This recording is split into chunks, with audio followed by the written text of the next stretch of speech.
Hello foodies, ધૈર્યાસ કિચનમાં આપ સૌનું ખૂબ ખૂબ સ્વાગત છે ને હું છું ધૈર્યા. આજે આપણે બનાવીશું પાણી જેવા પાતળા દૂધમાંથી ક્રીમી, મલાઈદાર અને ઘટ બજારમાં મળે તેના કરતાં સારો અને ગુણવત્તાવાળું બદામ શેક, જેને બનાવવું ખૂબ જ સરળ છે. પરફેક્ટ માપ સાથે બનાવીશું જેથી તમને પણ સરળતા રહેશે. 100% ગેરંટી સાથે કહું છું કે તમે આજથી પહેલાં આ રીતે ક્યારે પણ બદામ શેક નહીં બનાવ્યો હોય. એકવાર રેસીપીને જરૂરથી ખાસ જોજો. પહેલી વારમાં જ તમારું બદામ શેક પરફેક્ટ જ બનશે. રેસીપીને છેલ્લે સુધી જોજો જેથી તમારું બદામ શેક બજાર કરતાં પણ સારો તૈયાર થશે.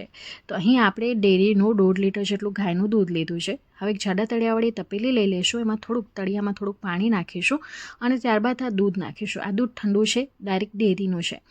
પાણી તળિયામાં નાખવાથી દૂધ જ્યારે ગરમ કરીએ છીએ ને તો તળિયે ચોંટતું નથી. હવે એક વાટકીમાં અડધા કપ જેટલું અને બીજી વાટકીમાં અડધા કપ જેટલું, એટલે ટોટલ 1 કપ જેટલું આપણે દૂધ અલગ કરી લેવાનું છે. આવી રીતે બંને સેપરેટ જ અલગ કરવાનું છે. હવે આ દૂધ ઠંડુ છે તેને આપણે ગરમ થવા માટે મૂકી દઈશું. હવે કેટલું ગરમ કરવાનું છે તો જ્યાં સુધી એક સરસ મજાનો ઉભરો ના આવે ને ત્યાં સુધી આપણે એને ગરમ કરીશું. અને આ જે 2 વાટકી આપણે દૂધ કાઢી રાખ્યું છે એ આપણે અલગ રાખી દઈશું, જેનો ઉપયોગ આપણે આગળ કરીશું. હવે એક મોટું જાડા તળિયાવાળું વાસણ લેશું. નોનસ્ટિક હોય તો એનો જ ઉપયોગ કરજો, જેની અંદર આપણે 100 ગ્રામ જેટલું મિલ્ક પાવડર નાખીશું. હવે જે દૂધ અલગથી કાઢીને રાખ્યું તેમાંથી 1 વાટકી જેટલું દૂધ અત્યારે આપણે યુઝ કરીશું. જે આપણે કપની માપથી મેજર કરીએ ને તો 1/2 કપ જેટલું છે. સારી રીતે પહેલાં વિસ્કરની મદદથી આપણે ફેટી લેશું એટલે એક પણ ગાંઠા ન રહે અને થોડી વારમાં તમે જોશો કે એકદમ ક્રીમી સ્મૂથ ટેક્સચર આપણે મળી રહેશે. જોઈ શકો છો એક પણ લમ્સ નથી રહ્યા. તો બસ હવે આને આપણે ગેસ ઉપર મૂકી દઈશું. કન્ટિન્યુ ચલાવતા રહીશું એટલે લગભગ 3 થી 4 મિનિટની અંદર જ આપણો માવો તૈયાર થઈ જશે. તો બજારમાં મળતા મિલ્કશેક, બદામ મિલ્કશેકની અંદર આવી રીતે માવો ઉમેરવામાં આવે છે. ઘરે આરામથી બની જાય છે એટલે આપણે ઘરે બનાવ્યું છે. તમે માર્કેટનો તૈયાર પણ લઈ શકો છો. આની અંદર 1 ટેબલસ્પૂન જેટલું ઘી નાખ્યું છે અને કન્ટિન્યુ ચલાવતા રહીશું.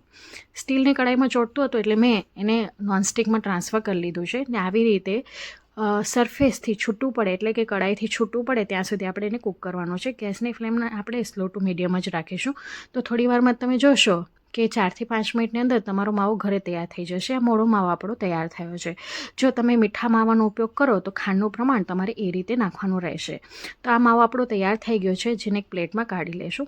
બીજી તરફ તમે જોઈ શકો છો દૂધમાં સરસ મજાનો ઉભરો આવી ગયો છે. તો હવે આ સમયે ગેસની ફ્લેમને એકદમ સ્લો રાખીશું ને આની અંદર તૈયાર કરેલો માવો નાખી દેવાનો છે. બધો જ માવો આ સમયે નાખી દઈશું. આટલી ક્વોન્ટિટીમાં આપણો આટલો માવો જરૂરિયાત પ્રમાણે પડી જશે. હવે એક વિસ્કરની મદદથી આપણે ફેટી લઈશું. માવો પણ ગરમ છે ને દૂધ પણ ગરમ છે એટલે થોડી જ વારમાં માવો છે ને ડાયલ્યુટ થઈ જાય છે. હવે બજારમાં મળતા બદામ શેકની અંદર એને ઘાટો કરવા માટે આવો માવાનો ઉપયોગ કરવામાં આવે છે. ત્યાં બદામની પેસ્ટ વાપરવામાં આવતી નથી હોતી, કારણ કે જો બદામની પેસ્ટ ઉમેરવામાં આવે તો લોકોનું કોસ્ટિંગ વધી જાય છે. તો અહીં તમે જોઈ શકો છો કે સેજ આપણે ફેટી લીધું તો માવો છે ને એકદમ ઓગળી ગયો છે ને પહેલાં કરતાં દૂધનું જે ટેક્સચર છે થોડુંક ઘાટું થઈ ગયું છે. હવે આ સમયે આની અંદર એક આપણે બીજું મિશ્રણ ઉમેરીશું. તો આને આપણે ગેસ ઉપર એમને ગરમ થવા માટે મૂકી દઈશું. જે બીજી વાટકી આપણે દૂધ લીધું હતું ને એ રાખીશું. આ દૂધ આપણું ઠંડુ જ છે તો આની અંદર હવે કસ્ટર્ડ પાવડર એડ કરીશું. હવે જો તમને વ્રત કે ઉપવાસમાં આ બદામ શેક પીવો હોય તો તમારે આ સમયે તપકીરનો લોટ એડ કરવાનો.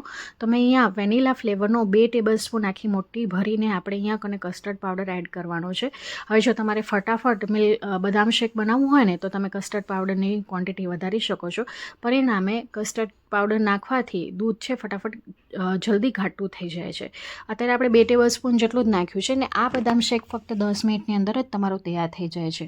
ઠંડા દૂધની અંદર આપણે કસ્ટર્ડ પાવડર ચલાવ્યું એટલે તમે જોશો કે એકદમ લમ્સ ફ્રી અને સરસ મજાનું એ ઓગળી ગયું છે. ક્યારે પણ ગરમ દૂધની અંદર કસ્ટર્ડ પાવડરને નહીં મિક્સ કરવાનું. હવે ધીમે ધીમે કરીને કસ્ટર્ડ પાવડરવાળું જે મિશ્રણ છે એને નાખતા જઈશું અને આને આપણે 5 થી 7 મિનિટ ઉકાળવાનું છે. એટલે થોડી વારમાં જ મિશ્રણ આપણું ઘાટું થઈ જશે. અહીં તમે જોઈ શકો છો કે પહેલાં કરતાં હવે મિશ્રણ છે ને એ ઘાટું થવા લાગ્યું છે. તો હવે આ સમયે આની અંદર મેં બાજુમાં ગરમ દૂધની અંદર થોડુંક કેસર ડોળીને રાખ્યું હતું જેથી એનો કલર સરસ આવે. આ નાખવું ઓપ્શનલ છે, હોય તો નાખવાનું, નહીં નાખો તો પણ ચાલશે. સારી રીતે એકવાર મિક્સ કરી લીધું છે ને હવે તમે જોઈ શકો છો કે પહેલાં કરતાં દૂધ આપણું ઘાટું થઈ રહ્યું છે. તો આવી રીતે આપણે ધીમા ગેસની ફ્લેમ ઉપર જ આપણે એને ઉકાળીશું જેથી પ્રોપર કન્સિસ્ટન્સી આપણને મળી રહે. હવે ઘડપણ માટે મેં અહીંયા કને 3/4 કપ જેટલી ખાંડ લીધી છે. તમને ઘડપણ જે પ્રમાણે પસંદ હોય એ પ્રમાણે એડ કરવાની. અહીં ખાંડ ન ખાતા હો તો તમે ખડી સાકરનો પણ ઉપયોગ કરી શકો છો. હવે ખાંડ ડાયલ્યુટ થઈ જાય ખાંડ નાખવાથી આ મિશ્રણ થોડુંક વળી પાછું પાતળું થશે, ફરી પાછું થોડુંક ઘટ થાય ત્યાં સુધી ઉકાળીશું. તો અહીં તમે જોઈ શકો છો કન્ટિન્યુ આપણે એને ચલાવતા રહ્યા છીએ અને હવે આ રીતની કન્સિસ્ટન્સી આપણે એને મળી છે. હવે ખબર કેમ પડશે કે આપણું મિશ્રણ કેટલું ઉકાળવાનું છે? તો અહીં તમે જોઈ શકો છો કે આ પ્રોપર કન્સિસ્ટન્સી છે, કારણ કે આ મિશ્રણ ઠંડુ પડશે ને તો એ વધુ ઘાટું થશે. તો ચમચાની પાછળની મદદ આવી રીતે એક લાઇન ડ્રો કરવાની, બંને લાઇન એકબીજામાં ભળે નહીં તો સમજી લેવાનું કે કન્સિસ્ટન્સી પ્રોપર છે. હવે આ મિશ્રણને આપણે ઠંડુ થવા માટે મૂકી દઈશું.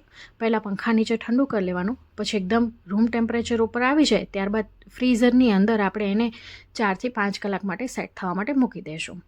હવે અત્યારે આ મિશ્રણ ગરમ છે તો એની અંદર આપણે આ બદામની ફ્લેક્સ નાખી દઈશું. મેં અહીંયા ઝીણી ઝીણી ચોપ કરીને લીધી છે. તમે અહીંયા લાંબી કતરણ પણ નાખી શકો છો. તો મેં અહીંયા કને 1/2 કપ જેટલી બદામની કતરણ નાખી છે. આનું ક્વોન્ટિટી તમે તમારા ટેસ્ટ અકોર્ડિંગ ઉપર નીચે કરી શકો છો, પણ અત્યારે 1/2 કપ જેટલી બદામની કતરણ પ્રોપર છે. અહીં તમે જોઈ શકો છો જ્યારે આ ગરમ દૂધની અંદર આપણે બદામની કતરણ નાખીએ છીએ તેની કચાશ પણ દૂર થઈ જાય છે અને એ થોડીક સોફ્ટ પણ થઈ જાય છે, જે પીતી વખતે સારી લાગે છે.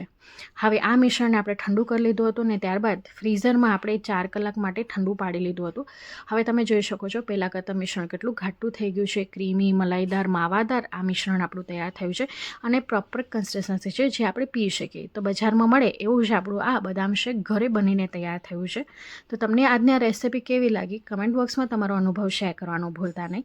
તમે મારી રેસિપી કયા ગામ, કયા શહેર, કયા મેગા સિટીથી જુઓ છો એ પણ કમેન્ટ બોક્સમાં જરૂરથી જણાવજો. એ જાણીને મને ખૂબ જ આનંદ થાય છે કે મારી રેસિપી દેશના કયા ખૂણા સુધી પહોંચી છે.